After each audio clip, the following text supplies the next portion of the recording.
दिल्लीच्या जंतर मंतरवर CJPचं आंदोलन सुरू झालं आणि त्या आंदोलनाने नरेंद्र मोदी यांचा सर्वात लाडका असलेल्या धर्मेंद्र प्रधान यांचा राजकीय बळी घेतला आणि त्यानंतर जेनझी असेल किंवा विरोधक असेल या दोघांनी सुद्धा टार्गेट करायचं ठरवलंय ते अमित शहा यांना। याचं कारण असं आहे की अमित शहा हे आता सध्या भारतीय राजकारणातले विशेषतः भाजपच्या राजकारणातले चाणक्य आहेत आणि त्यातही नरेंद्र मोदी हे जर पंतप्रधान पदावरून पायउतार झाले तर अमित शहा यांना पंतप्रधान होण्याची स्वप्न पडत आहेत आणि त्यामुळेच आता अमित शहा हे विरोधकांचे आणि जेनझीचे टार्गेट आहेत आणि त्याचमुळे या विरोधकांच्या हल्ल्यामुळे किंवा आपल्याला अडचणीच्या प्रश्नांवर उत्तरं द्यावी लागू नयेत यासाठी स्वतः अमित शहा हे या संसदेच्या कामकाजापासून जितकं होता होईतो दूर राहण्याचा प्रयत्न करतायत।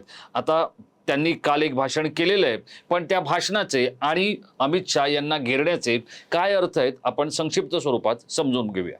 नमस्कार मित्रो, मी राजेश कोचरेकर आणि आपण पाहताय आपलं आवडतं न्यूज पोर्टल टाइम महाराष्ट्र। मित्र हो, नरेंद्र मोदी आणि अमित शहा 2014 पासून या दोन्ही नेत्यांचं असलेलं मेतकूट किंवा या दोन्ही नेत्यांची असलेली जोडी ही आता भारतीयच नव्हे तर आशियाई राजकारणामध्ये सुद्धा चर्चेचा विषय ठरलेली आहे आणि त्यातल्या त्यात खासदार फोडणं किंवा आपला पक्ष वाढवणं यासाठी साम दाम दंड भेद करत भाजप कसा फोपावायचा कसा वाढवायचा यासाठीची अमित शहा यांनी केलेली डॉक्टरेट हीच आता भाजपच्या वाढीचं कारण आहे। पण तेच अमित शहा आता सगळ्यात मोठ्या देशात झालेल्या आंदोलनाच्या निमित्तानं विरोधकांच्याही रडारवर आलेले आहेत आणि राजकीय विश्लेषकांच्या समीक्षकांच्याही रडारवर आलेले आहेत। अमित शहा हे स्वतः केंद्रीय गृहमंत्री आहेत आणि त्याच वेळेला भाजपचं संसदेतलं जे काही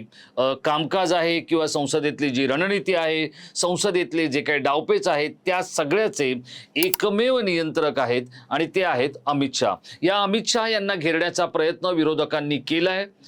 विरोधक सतत हात धुवून त्यांच्या मागे लागलेत। याच्या मागे त्यांना एक जोरदार असं कारण मिळालेलं आहे, ते म्हणजे 20 तारखेला जो कॉकरोच जनता पार्टीचा मोर्चा संसदेवर येणार होता त्यावेळेला पोलिसांनी जो लाठीचार्ज केला, दिल्ली पोलिसांनी अत्यंत अमानुष अशी विद्यार्थ्यांना मारहाण केली असं सांगितलं जातंय।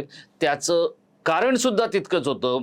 हा संपूर्ण जमाव जर संसदेत घुसला असता तर मात्र एक अनर्थ होऊ शकला असता आणि तो अनर्थ टाळण्यासाठी पोलिसांनी हे केलं असं आता सरकारकडून आणि भाजपकडून सांगितलं जातंय। पण यात दिल्ली पोलिसांची जी प्रतिमा डागाळलेली आहे ती काही सुधारण्याचं नाव घेत नाही आहे। याचं कारण काय तर दिल्ली पोलीस हे नियंत्रित होतात केंद्रीय गृहमंत्री अमित शहा यांच्याकडून। आता हीच गोष्ट म्हणजे ज्या पद्धतीत दिल्लीत घडलं तसंच बिहारमध्ये घडलं। बिहारचे मुख्यमंत्री आहेत सम्राट चौधरी।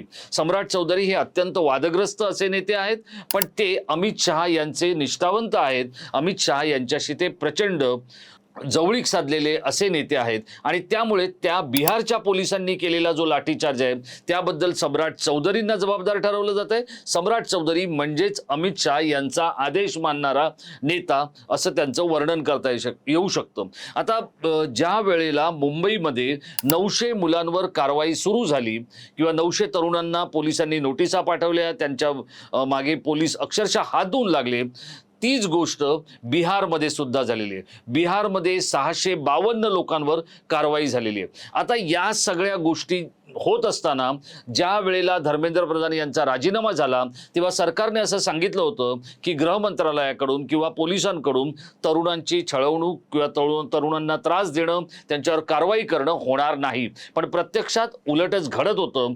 या सगळ्या गोष्टीसाठी अमित शहा यांना टार्गेट करणं हे विरोधकांचं काम आहे आणि त्यामुळेच अमित शहा यांनी येऊन भाषण करावं, अमित शहांनी या प्रश्नाची उत्तरं द्यावी असा विरोधकांचा आग्रह होता।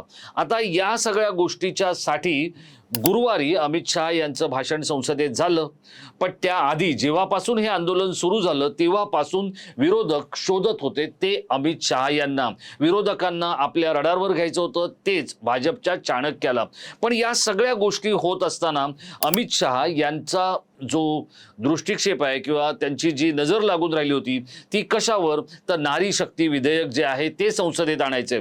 मागच्या वेळेला ते आणलं, पुरेशा संख्या बळाच्या अभावी ते माघारी घ्यावं लागलं. पण आता मात्र त्यापासून माघार घ्यायची नाही असा अमित शहा यांचा प्रयत्न आहे. कारण जेवढं संख्याबळ हवंय तेवढं मित्रपक्षांच्या माध्यमातून आणि स्वतःकडेही असलेल्या सहकारी पक्षांकडून आयात करून या खासदारांची संख्या जितकी हवी तितकी गरजेपुरता आणण्यात आल्याचं भाजपच्या नेत्यांकडून सांगितलं जातंय. याच्या मागे सुद्धा अमित शहा यांचीच रणनीती आहे आणि त्यामुळे याच अमित शहांना जोपर्यंत टार्गेट करणार नाही तोपर्यंत भाजपला काहीसं बॅकफूटवर ढकलणं हे विरोधकांना शक्य होणार नाही. आणि त्यामुळेच मागच्या वेळेला ज्या वेळेला अधिवेशन होतं त्यावेळेला इंडिगो विमानांचा मुद्दा चर्चेत आणला होता. आता परीक्षा सुधारणेचा मुद्दा चर्चेत आणून कोणत्या ना कोणत्या मार्गाने अमित शहा यांना सुरक्षित ठेवण्याचा प्रयत्न हा भाजपकडून केला जातोय. आणि स्वतः अमित शहा हे सुद्धा संसदेपासून जितकं होईल तितके लांब राहण्याचा प्रयत्न करतायत. पण याचा अर्थ ते दिल्लीच्या बाहेर आहेत का, ते गुजरातमध्ये आहेत का, तर असा नाही आहे. ते दिल्लीतच आहेत, पण ते संसदेकडे फिरकताना हातचं राखून काम करतायत.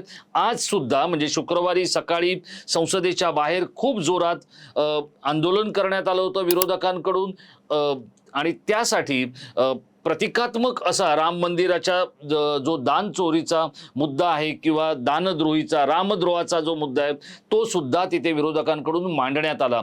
या सगळ्या गोष्टी करून अमित शहा यांना घेरणं हेच आता विरोधकांचं काम आहे.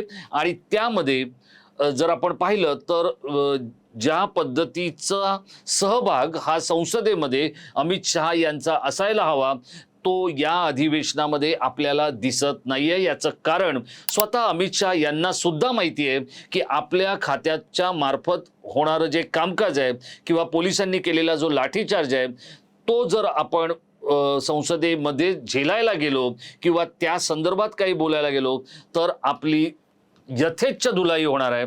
आणि त्यामुळे अमित शहा हे सुद्धा काहीसे दूर दूर राहण्याचा प्रयत्न करतायत. अर्थात त्यांचं दूर राहणं हे भाजपसाठी किंवा भाजपला परवडणारं आहे का, याचं कारण असं आहे की ही जी संपूर्ण एक स्ट्रॅटेजी आहे ती भाजपनं बनवलेली आहे.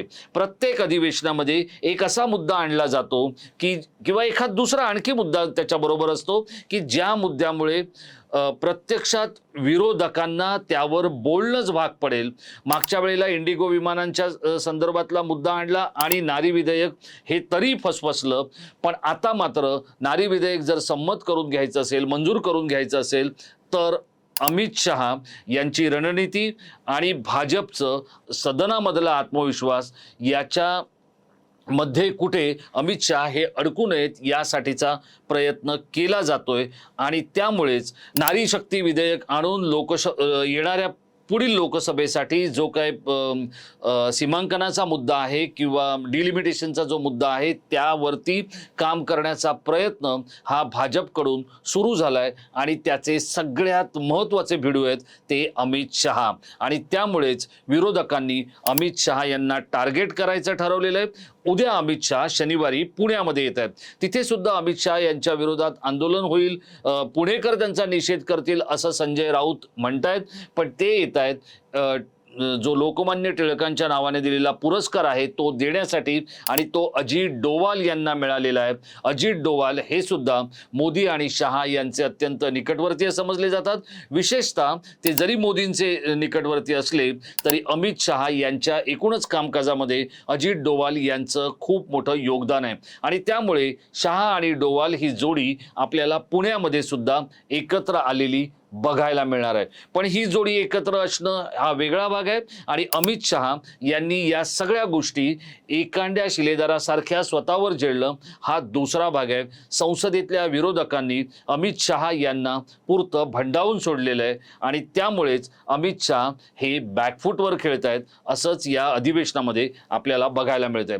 मित्रहो, अमित शहा यांचं बॅकफूटवर जाणं हे विरोधकांना जितकं उत्साह वाढवणार आहे तितकंच भाजपला ते त्रासदायक ठरणार आहे का? पोलिसांनी, मग बिहारचे असतील किंवा दिल्लीचे असतील, यांनी ज्या पद्धतीचा लाठीचार्ज केला त्याबद्दल अमित शहा यांनाच जबाबदार धरलं पाहिजे असा विरोधकांचा जो घोषा आहे तो तुम्हाला पटतोय का? अमित शहा हे जर काहीसे क्षतिग्रस्त झाले किंवा काहीसे अडचणीत आले तर मोदी सरकारला त्याचा फटका बसू शकेल का? आपल्याला या सगळ्या गोष्टींबद्दल काय वाटतंय आपण आम्हाला या व्हिडिओच्या खाली असलेल्या इनबॉक्समध्ये आपली मतं जरूर कळवा. धन्यवाद.